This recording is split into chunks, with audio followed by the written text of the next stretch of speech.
नमस्कार दोस्तों, ऑनलाइन शिक्षा के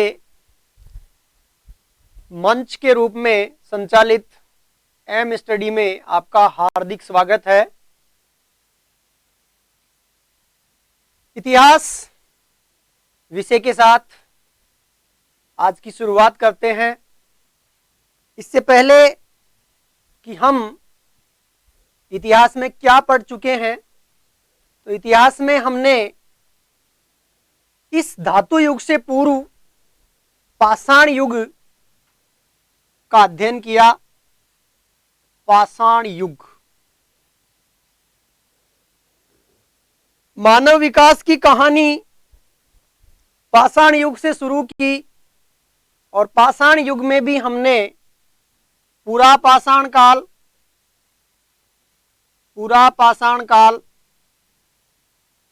मध्य पाषाण काल एंड नव पाषाण काल मानव के विकास की कहानी को हम 3 युगों में बांटकर पढ़ चुके हैं। पूरा पाषाण काल, मध्य पाषाण काल और नव पाषाण काल। मानव के विकास की कहानी के दौर में जब मनुष्य पाषाण के औजारों का प्रयोग करता था, अपने जीवन में पत्थर से बने औजार और वस्तुओं का प्रयोग करता था, उस संपूर्ण युग को पाषाण युग कहा जाता है, जिसको हम 3 चरणों में बांट सकते हैं। पूरा पाषाण युग, मध्य पाषाण युग और नव पाषाण युग। पूरा पाषाण युग में मनुष्य द्वारा निर्मित औजारों की जो तकनीक थी वो भिन्न थी।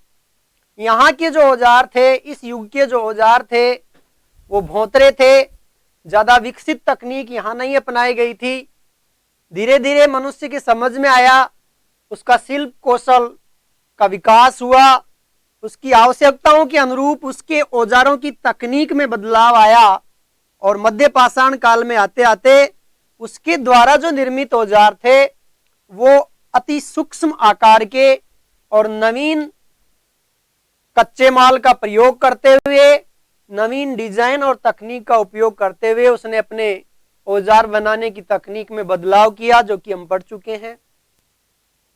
इन दोनों युगों में मनुष्य का जो जीवन था वो खानाबदोश जीवन था, आखेटक था, कंदमूल और फल पर आश्रित था, भोजन संग्राहक था। यूं कहें कि पूरा पाषाण काल और नव पाषाण काल के जो बीच का काल है, मध्य पाषाण काल, वो एक संक्रमण काल कहा जा सकता है, जिसमें मनुष्य आखेटक या खानाबदोश से धीरे धीरे स्थायित्वपूर्ण जीवन की ओर आगे बढ़ा। उसने धीरे धीरे पशुपालन का कर्म शुरू किया और धीरे धीरे उसने कृषि कर्म करना शुरू किया, स्थायी बस्तियां बसाकर रहना शुरू कर दिया। ये सब परिवर्तन हुए नव पाषाण काल में, जिनका हम अध्ययन कर चुके हैं। तो मानव विकास की कहानी के इस चरण में पाषाण काल के बाद, पाषाण युग के बाद मनुष्य धातु युग की ओर आगे बढ़ा। पाषाण युग से किधर की ओर बढ़ा? धातु युग। तो आइए समझते हैं धातु युग क्या है और कितने चरणों में मानव विकास की कहानी को हम बांट सकते हैं। तो धातु युग, जैसा कि नाम से ही स्पष्ट हो रहा है कि जब मनुष्य ने पाषाण के स्थान पर दैनिक जीवन में अपने औजार बनाने में, सामग्रियां बनाने में धातु का उपयोग किया, उस युग को धातु युग कहा जाता है।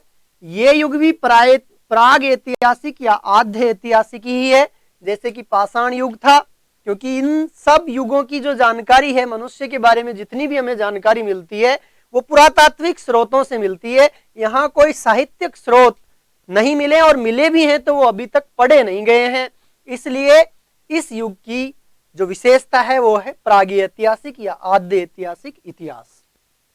आइए हम चर्चा करते हैं धातु युग क्या है। धातु युग को हम 3 भागों में बांट सकते हैं।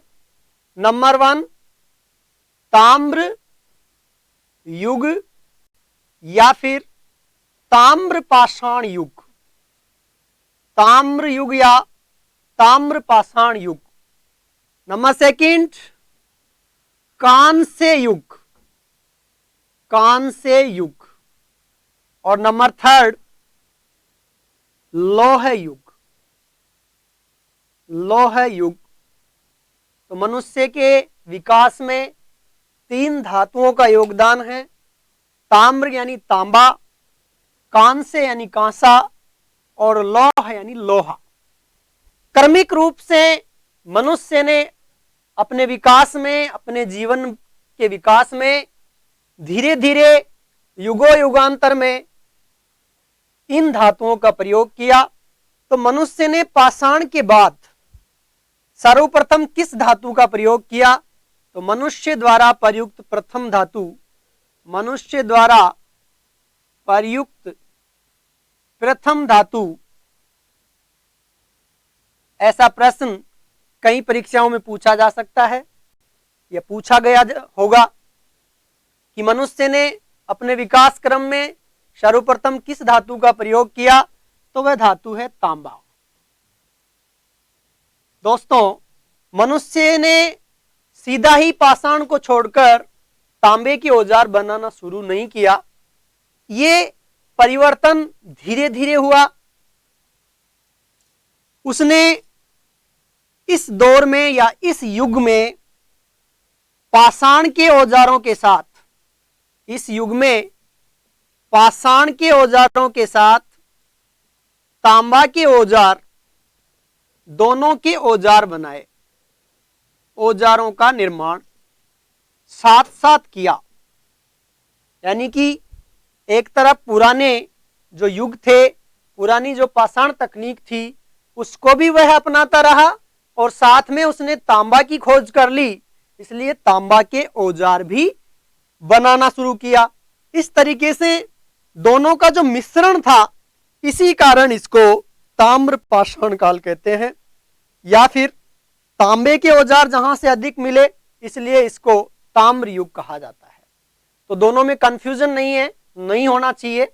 दोनों एक ही युग के नाम हैं, जिसे ताम्र युग भी कहा जाता है, क्योंकि मनुष्य ने इस युग में तांबे के औजार बनाए। पूर्ववर्ती जो पाषाण युग के औजार थे, वो भी इस युग में बनते रहे, इसलिए इसको ताम्र और पाषाण दोनों का युग कहा जाता है। तो ताम्र पाषाण युग और ताम्र युग दोनों एक ही युग है। चलिए आगे हम बात करते हैं इनकी, कि पाषाण और तांबा के औजार इन्होंने बनाना शुरू किया। अब इस युग की शुरुआत कहां से हो सकती है या कहां से हुई? तो इस युग की शुरुआत, यह भी प्रश्न बनता है परीक्षा में। तो इस युग की शुरुआत 5000 ईसा पूर्व के आसपास हुई। इस युग की शुरुआत कब हुई? 5000 ईसा पूर्व के आसपास इस युग की शुरुआत हुई। और अंत की बात करें तो अलग अलग क्षेत्रीय आधार पर इसका अंत निश्चित नहीं है। कहीं पर यह सभ्यता 3000 ईसा पूर्व के आसपास ही समाप्त हो गई, तो कई स्थानों पर यह सभ्यता लगभग 1000 से 700 ईसा पूर्व तक चलती रही। तो इसका अंत एक निश्चित अवधि नहीं है, लेकिन यह कह सकते हैं कि यह सभ्यता अंतिम रूप से 1000 या 1000 से 700 ईसा पूर्व के आसपास तक दिखाई देती है। और उसका उदाहरण हमें मिलता है जोरबे संस्कृति के रूप में। जोरबे संस्कृति के रूप में इसकी अंतिम संस्कृति का उदाहरण हमें मिलता है, जो कि ताम्रपाषाण या ताम्र युगीन सभ्यताओं में सबसे लास्ट तक, सबसे अंत में समाप्त होने वाली सभ्यता है। तो यह भी हमारी परीक्षा के लिए इंपॉर्टेंट है कि कौन सी सभ्यता सबसे, कौन सी ताम्रयुगीन सभ्यता अंतिम ताम्रयुगीन सभ्यता थी, अंतिम ताम्रयुगीन सभ्यता थी, युगीन सभ्यता थी। तो यह भी हमारी परीक्षा के लिए महत्वपूर्ण है कि कौन सी सभ्यता अंतिम ताम्रयुगीन सभ्यता थी, जो कि लगभग 1000 से 700 ईसा पूर्व के आसपास जाके खत्म हुई। वह सभ्यता थी जोरबे संस्कृति, जो कि महाराष्ट्र में है, मुख्य रूप से परवरा नदी के किनारे विकसित हुई थी। ये गोदावरी की जो सहायक नदी है प्रवरा नदी, उसके किनारे ये जोरवे संस्कृति विकसित हुई थी, जो कि 1000 से 700 ईसा पूर्व तक जीवित रही थी, जबकि कोई भी ताम्रयुगीन सभ्यता जीवित नहीं थी। सभी संस्कृतियां इससे पूर्व ही समाप्त हो चुकी थी। तो इसका कालक्रम ले सकते हैं कि इसकी शुरुआत 5000 ईसा पूर्व से 1000 से 700 ईसा पूर्व के बीच इसका काल माना जाता है। अब तीसरी बात, अगली बात इस सभ्यता की या इस युग की यह है कि यहाँ की जो भी संस्कृतियां हैं वो ग्रामीण संस्कृतियां हैं। ग्रामीण संस्कृति, ताम्रयुगीन या ताम्रपाषाण युगीन जो भी संस्कृतियां हैं वे सभी संस्कृतियां कैसी है साहब? ग्रामीण संस्कृतियां हैं। छोटी छोटी बस्तियों में बटी हुई सभ्यताएं हैं, बटी हुई संस्कृतियां हैं। तो ये सभ्यता की ताम्रयुगीन या ताम्रपाषाण युगीन सभ्यता की एक खास बात यह है कि यह एक ग्रामीण संस्कृति थी। अब बात करेंगे हम कि ताम्रयुगीन सभ्यता के कौन कौन से पुरा स्थल हमें मिले हैं, कौन कौन से स्थान हैं जहां से हमें ताम्र युग या ताम्रपाषाण युगीन सभ्यता के अवशेष मिले हैं। तो इन पुरा स्थलों में हम सबसे पहला नाम लेना चाहेंगे गणेश्वर सभ्यता का, जिसका की संबंध राजस्थान से है। गणेश्वर सभ्यता, गणेश्वर संस्कृति ताम्रयुगीन सभ्यताओं में सबसे पहला नाम इसका लेंगे, क्योंकि ये ताम्रयुगीन सभ्यताओं की जननी है। ताम्रयुगीन सभ्यताओं की जननी है, यानी कि सबसे पहले ताम्रयुगीन सभ्यताओं की जो शुरुआत हुई वह किस स्थान से हुई? गणेश्वर से हुई। इसलिए इसे गणेश्वर संस्कृति के नाम से जानते हैं। ये सीकर में है, जो कि राजस्थान में है, और सीकर में ये सभ्यता कांतली नदी के किनारे विकसित हुई। कौन सी नदी के किनारे? कांतली नदी के किनारे गणेश्वर सभ्यता विकसित हुई, जो कि ताम्रयुगीन सभ्यताओं की जननी है। इसकी शुरुआत लगभग 5000 ईसा पूर्व से इसकी शुरुआत हुई। यह भी परीक्षा में पूछा जाता है कि गणेश्वर सभ्यता की शुरुआत कहां से हुई? कि ताम्र युग की शुरुआत या ताम्रपाषाण युग की शुरुआत 5000 ईसा पूर्व से हुई। यानी कि सबसे शुरुआत की जो ताम्रयुगीन संस्कृति के अवशेष जो हमें मिले हैं वो कहां से मिले हैं? गणेश्वर सभ्यता से मिले हैं, जो कि राजस्थान के सीकर जिले में है, कांतली नदी के किनारे विकसित हुई, ताम्रयुगीन सभ्यताओं की जननी है और शुरुआत 5000 ईसा पूर्व के आसपास हुई। आइए दूसरे स्थलों की बात करते हैं। तो राजस्थान में ही दक्षिणी पूर्वी राजस्थान में आहड़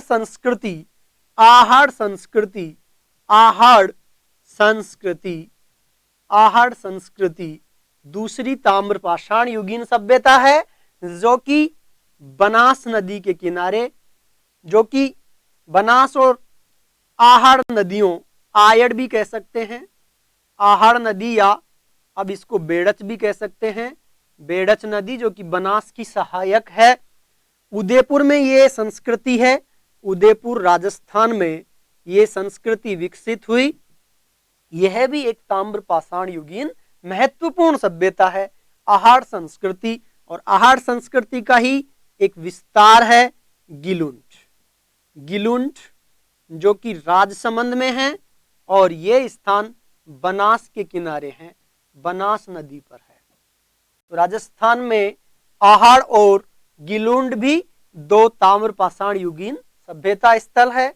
आहड़ उदयपुर राजस्थान में आयड़ या बेड़च नदी के किनारे पल्लवित हुई, और इसी सभ्यता का विस्तार हमें राजसमंद जिले में मिलता है, बनास नदी के किनारे, राजसमंद में, गिलुंठ राजस्थान में। तो इस तरीके से राजस्थान में ये ताम्रपाषाण या ताम्रयुगीन सभ्यताएं हैं।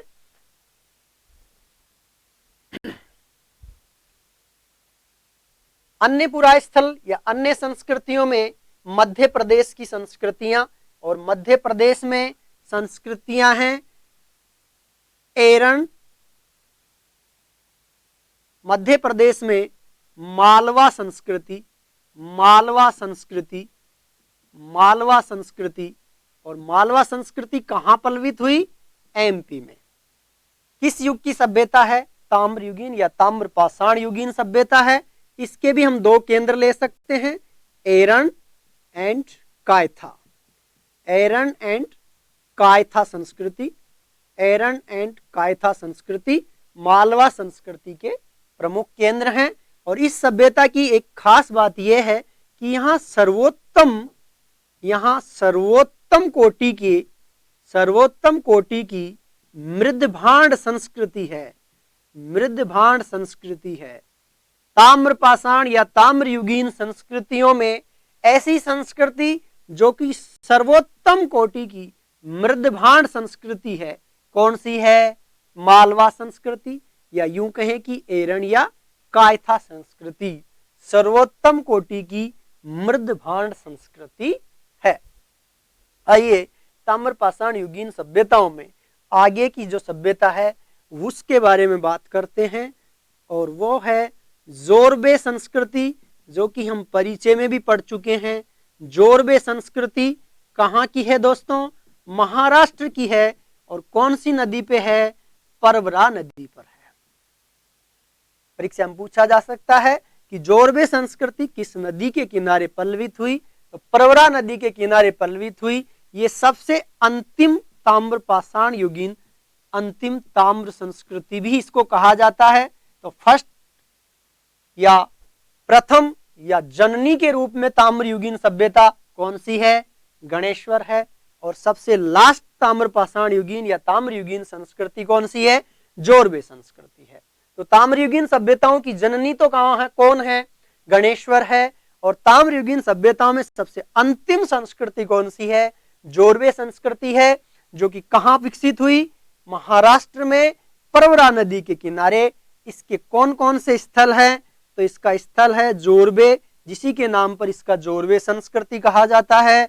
नेवासा, दैमाबाद, इनाम गांव,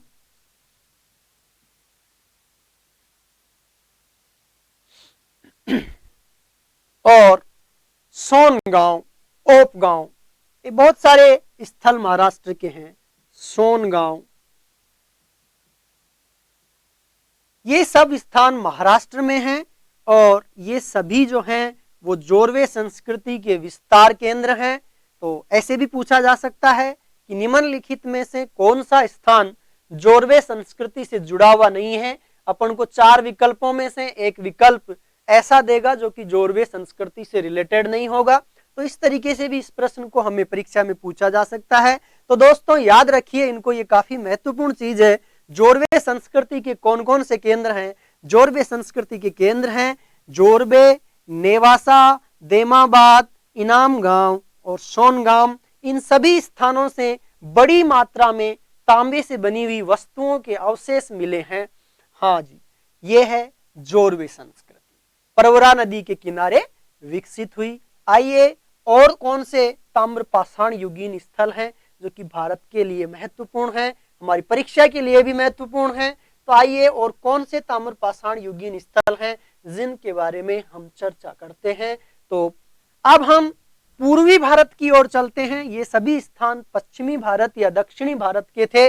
अब हम पूर्वी भारत की ओर चलते हैं। तो पूर्वी भारत में हमें दो ऐसे स्थान मिले हैं जहां से ताम्र पाषाण युगीन अवशेष मिले हैं। वो स्थान है महिषदल एंड पांडुराजार डीबी, पांडुराजार डीबी। ये दोनों ही पुरा स्थल पश्चिम बंगाल में हैं और ये दोनों, इन दोनों का संबंध किस युग से है दोस्तों? तो ये दोनों भी हैं ताम्र पाषाण युगीन स्थल, जो कि कौन से राज्य में हैं? पश्चिम बंगाल में हैं। कौन से हैं? महिषदल और पांडुराजार डीबी। इसके अलावा अगर हम इस युग के आगे की चरण की बात करें तो ताम्र युग के बाद का चरण है कांस्य युग। और कांस्य युग में ऐसे बहुत सारे स्थल मिले हैं जहां से कई चरणों के अवशेष मिले हैं। इन स्थानों से प्राक सैंधव और सेंधव और हड़प्पोत्तर, या इसको हड़प्पा युग कह सकते हैं, और हड़प्पोत्तर, ये जो कांस्य युगीन सभ्यता वो हड़प्पा सभ्यता इसकी मुख्य सभ्यता है। तो कांस्य युग में जो भी पुरास्थल मिले हैं उनको कई चरणों में, वहां से कई स्तरों में अवशेष मिले हैं, जिनको हम प्राक हड़प्पा, हड़प्पा और हड़प्पोत्तर में बांट सकते हैं। तो यहाँ ऐसे स्थलों की बात करेंगे जहां से हमें प्राक सैंधव यानी कि ताम्र पाषाण या ताम्र युगीन सभ्यता के अवशेष मिले हैं। ऐसे स्थान है कालीबंगा एंड बनावली। कालीबंगा राजस्थान में है, प्राचीन सरस्वती या द्रसद्वती जिसको चौतांग भी बोलते हैं, इसके किनारे पल्वित हुई थी। बनावली हरियाणा में है, रंगोई नदी के किनारे विकसित हुई। इन दोनों स्थानों से एक स्तर ऐसा मिला है जहां से भी हमें ताम्र पाषाण या प्राक हड़प्पा कालीन अवशेष मिले हैं। तो यहां से भी हमें प्राक हड़प्पा या ताम्र पाषाण युगीन अवशेष यहां से मिले हैं। तो इन दोनों स्थलों को भी इसमें शामिल कर सकते हैं, क्योंकि यहां पे एक ऐसा स्तर मिला है जहां से इस युग के भी अवशेष मिले हैं।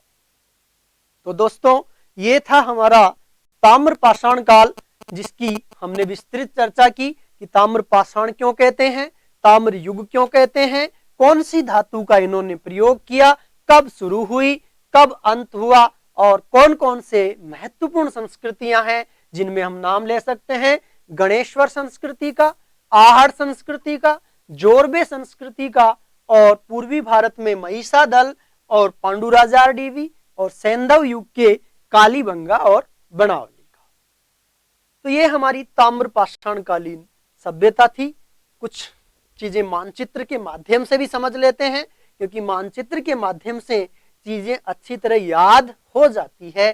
तो आइए भारत के मानचित्र पर इन पुरा स्थलों का एक संक्षेप में अवलोकन कर ले कि ये स्थल कहाँ कहाँ थे। तो ताम्र पाषाण जो युगीन स्थल हैं वो कहाँ कहाँ से प्राप्त हुए हैं, हमें भारत में ताम्र पाषाण युगीन जो स्थल है वो कहाँ कहाँ से प्राप्त हुए हैं। तो देखिए दोस्तों, क्षेत्रीय आधार पर हम इनको वर्गीकृत करें तो हम इनको 3 भागों में बांट सकते हैं। पश्चिमी भारत या राजस्थान के आसपास के स्थल, राजस्थान के स्थल, दक्षिणी भारत के स्थल और मध्य भारत के स्थल, और इसके अतिरिक्त पूर्वी भारत के स्थल। 4 केंद्रों में हम इनको बांट सकते हैं। तो राजस्थान की अगर हम बात करें तो राजस्थान के 2 नाम हैं, आहड़ प्लस गिलुंड। ये दोनों ताम्र पाषाण युगीन है। सबसे प्रथम सभ्यता गणेश्वर भी राजस्थान में ही है। तो 3 नाम हो गए। ताम्र युगीन सभ्यताओं की जननी गणेश्वर राजस्थान में है, उत्तरी राजस्थान में थी। दक्षिणी पूर्वी या दक्षिणी राजस्थान में गिलुंड और आहड़ सभ्यताएं थी। इसी से नीचे की तरफ अगर हम देखें तो मध्य प्रदेश का मालवा क्षेत्र है। आहड़ संस्कृति से जैसे ही हम नीचे की तरफ आएंगे तो मध्य प्रदेश का मालवा क्षेत्र है, जहां पे हमें मालवा संस्कृति देखने को मिलती है।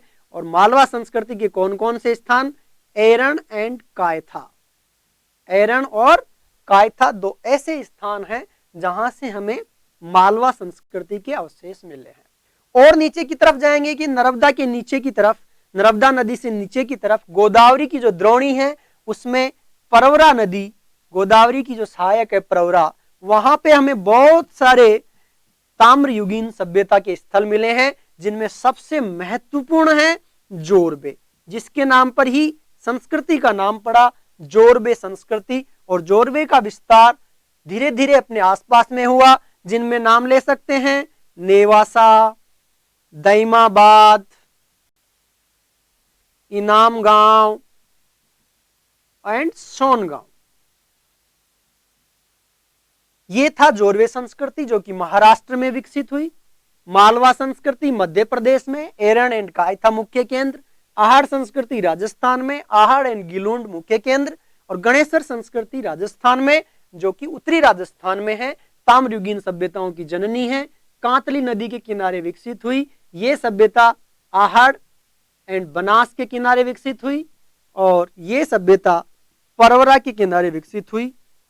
इसके अलावा कुछ अन्य स्थान है जो कि वेस्ट बंगाल में मिलते हैं और वेस्ट बंगाल में 2 स्थान मिलते हैं, महिषदल एंड पांडुराजार डीबी। ये स्थल हैं दोस्तों ताम्रयुगीन या ताम्रपाषाण युगीन स्थल।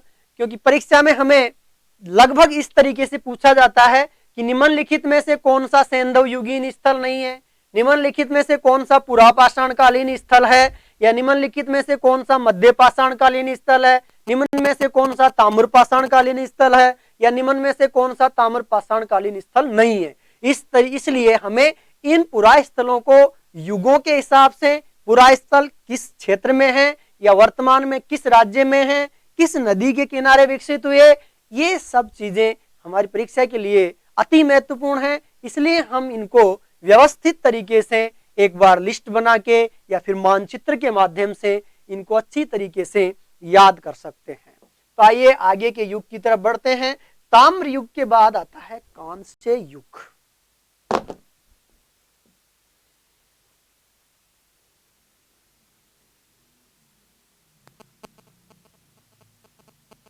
ताम्र युग के बाद आता है दोस्तों दूसरा युग हमारा कांस्य युग, कि मनुष्य के विकास का अगला चरण ताम्र युग के बाद आया कांस्य युग। दोस्तों आवश्यकता आविष्कार की जननी होती है। मनुष्य की जैसे जैसे आवश्यकताएं बढ़ती गई, मनुष्य की धीरे धीरे जनसंख्या भी बढ़ने लगी, तो उसको अधिक आवश्यकताओं की, उसकी मांगे बढ़ती गई, उसकी आवश्यकताएं बढ़ती गई, इसलिए उसको नए नए आविष्कार करने पड़े और अपने जीवन में नए तरीके के बदलाव लाने पड़े। तो हम बात कर रहे थे ताम्रपाषाण युग की, तो पहले वह पाषाण युग में आया और पत्थर के औजार बनाए। पाषाण युग के बाद में वह ताम्र युग में आया और तांबे के औजार बनाए। तांबे के औजारों के साथ साथ पाषाण के औजार भी बनाए, तो ताम्रपाषाण युग कहलाया। तो धीरे धीरे जब उसने तांबे का आविष्कार कर लिया तो तांबा के साथ उसने टिन मिश्रित कर दिया और उसने कौन सी धातु का आविष्कार किया? कांसा। क्यों किया? क्योंकि तांबे के जो औजार थे वो इतने मजबूत नहीं होते थे और उसको धीरे धीरे मजबूत औजारों की, टिकाऊ औजारों की आवश्यकता हुई, इसलिए उसने तांबा के साथ टिन को मिला के कांसा बनाया। और जब उसने कांसे के औजार बनाना शुरू कर दिया तो वह युग कहलाया कांस्य युग। वह युग कौन सा कहलाया? कांस्य युग। तो देखिए दोस्तों, तांबा और टिन को मिलाकर मानव ने कांसा बनाया और कांसा से अपने औजार बनाना शुरू कर दिया। उस युग को हम कहते हैं कांस्य युग। आइए इसकी शुरुआत कहां से होती है? तो इसकी शुरुआत लगभग 3000 ईसा पूर्व से शुरू होता है और यह युग लगभग 1500 ईसा पूर्व तक चला। तो कांस्य युग की शुरुआत लगभग 3000 ईसा पूर्व के आसपास से होती है और ये लगभग कहां तक चला? 1500 ईसा पूर्व के आसपास तक चला। आइए दोस्तों, कांसा एक जो था, कांसा की जो धातु थी, कांसा के जो औजार थे वो अधिक टिकाऊ और अधिक कठोर एंड टिकाऊ थे। इसका इफेक्ट क्या हुआ? इसका इफेक्ट हुआ कि मनुष्य की जो उत्पादन था उसमें बहुत ज्यादा वृद्धि हुई। कांसे के औजारों से उत्पादन में वृद्धि हुई। उत्पादन में वृद्धि हुई तो उसके पास अधिशेष अधिक मात्रा में बचने लग गया। इस अधिशेष के माध्यम से उसने अपने व्यापार और वाणिज्य का विकास किया और व्यापार और वाणिज्य का विकास होने के कारण शहरीकरण हुआ। तो दोस्तों, ये सभ्यता थी शहरी सभ्यता, शहरी प्रधान, शहर प्रधान सभ्यता थी। एक मुख्य विशेषता इसकी क्या है कि ये एक शहर प्रधान सभ्यता थी। और जिस युग की हम बात कर रहे हैं उस युग के लिए एक सभ्यता प्रसिद्ध है, सिंधु सभ्यता। हमारी जो सिंधु सभ्यता है वह सिंधु सभ्यता भी कौन से युग का उदाहरण है? कांस्य युग का। कई बार परीक्षाओं में पूछा जा चुका है कि सैंधव सभ्यता थी ताम्रयुगीन सभ्यता, ताम्र पाषाण युगीन सभ्यता, कांस्य युगीन सभ्यता एंड लोह युगीन सभ्यता। तो हमारा सही आंसर क्या होगा? कांस्य युगीन सभ्यता थी। तो सिंधु सभ्यता के लोग ज्यादातर कांस्य के औजारों का प्रयोग किया। सिंधु सभ्यता का युग भी लगभग इसके समान ही था, 3000 से 1500 के बीच में। और यहाँ उसने कांसे के औजार बनाए जो कि अधिक कठोर और टिकाऊ थे, जिसके कारण उत्पादन में वृद्धि हुई। उत्पादन में वृद्धि हुई तो लोगों के पास ज्यादा मटेरियल बचने लग गया, तैयार माल अधिक बनने लग गया, जिस कारण उस माल को उन्होंने व्यापार और वाणिज्य में खपाया, न केवल अपने क्षेत्र में बल्कि दूसरे क्षेत्रों में। जैसा कि हमें सिंधु सभ्यता में उदाहरण मिलते हैं कि उनका व्यापार मेसोपोटामिया के साथ होता था, उनका व्यापार सुमेरिया के साथ होता था, उनका व्यापार अफगानिस्तान के साथ होता था, उनका व्यापार दक्षिण भारत के साथ भी होता था, राजस्थान के साथ भी होता था। तो इस तरीके से उन्होंने अपने अधिशेष के माध्यम से व्यापार वाणिज्य किया और शहरों का विकास हुआ। और शहरीकरण यानी कि सिंधु सभ्यता एक शहर प्रधान सभ्यता थी। तो सिंधु सभ्यता की हम अलग से चैप्टर में, अलग से वीडियो में चर्चा करेंगे। अभी यहीं तक इसको हम समाप्त करते हैं कि कांस्य युगीन सभ्यताओं में सबसे महत्वपूर्ण सभ्यता थी सिंधु सभ्यता, जिसके प्रारंभिक स्थल हड़प्पा, मोहनजोदड़ो,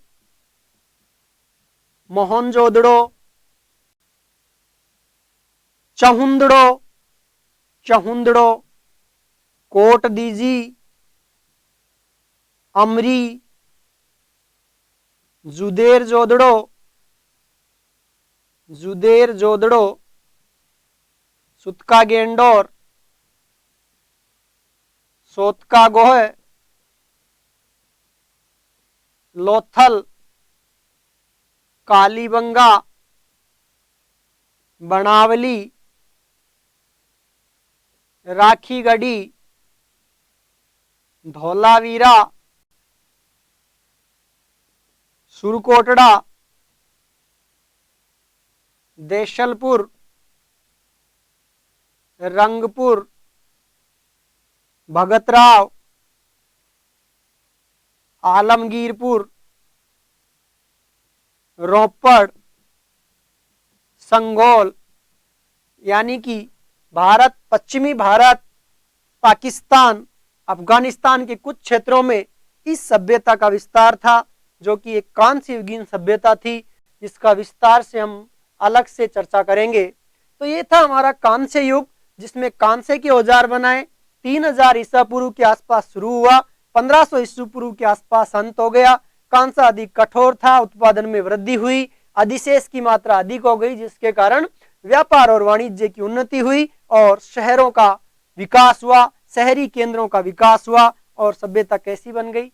शहर प्रधान सभ्यता। तो यह था मानव विकास के चरण का कांस्य युग।